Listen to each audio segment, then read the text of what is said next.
I'm Oyate Ota. I'm going to read to you a description of this dome that you're going to see in these other videos. As I said, in 1980, when I needed immediate shelter and I conceived this idea, it was shown to me in a vision one time when I needed some shelter. It was in the form of a dome with material covering, and inside was like a Tipi, so it was like a sweat lodge dome with a Tipi inside. And I kind of fine-tuned it and made this dome, fire dome out of it. And this would be a good shelter for victims of natural disasters, and it's really good for camping because you got cooking ability, heat, and light inside. The first one I built was 21-foot diameter. Another one was 14, and there was a couple of more various sizes. The floor and the liner were made of duck canvas, and also the covering.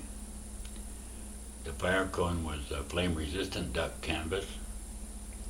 I used a 1-inch PVC waterline pole for the framework, clear mylar for some of the windows, and the smoke and the wind deflector on the top was aluminum.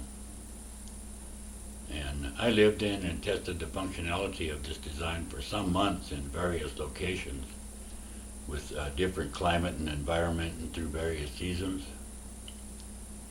The fire cone never experienced any damage from heat, even though I let flames get 3/4 of the way up into it. In fact, it was never even hot to the touch on the top. And the smoke deflector was sheeting, aluminum sheeting formed into kind of a flap, and pivoted on a tripod. It kept moisture out and always maintained its back to the wind and was very sensitive. I mean, it would turn like a digital thing.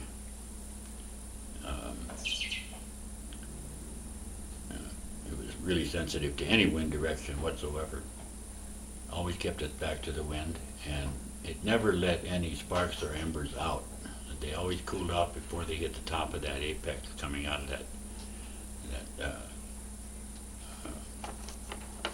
smoke hole.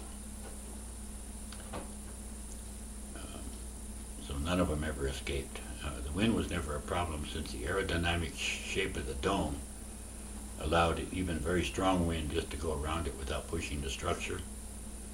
And there would be some peripheral smoke inside from the fire at times whenever the door would open or somebody would go by, or there was some disturbance of the airflow in there, but nothing really significant. And otherwise, the force of the heat of the fire and the air, incoming air, pushed that smoke up and out the top, just like in a teepee or a stove. The air for the fire was sucked in underneath. You have to dig a trench, or provide a trench, some kind of a tube or something coming in from the outside, underneath the floor and into the under that fire, and like a trough leading from the outside under the fire pit. And this entire structure required about 20 minutes plus or minus to put up, and this could be inexpensively produced with other materials. And the fire cone could be a heat resistance, really lightweight kind of fire blanket type. And fire cone in this structure was 30 inches in diameter at the base, the bottom, 18 inches at the top where the smoke hole was, so it only took up a small amount of room in the middle. And anyway, it could be used with other materials like fiberglass poles and lightweight cover and so on. So if there's an investor that's interested in collaborating in producing this on a large scale, I'd be interested in discussing it with you.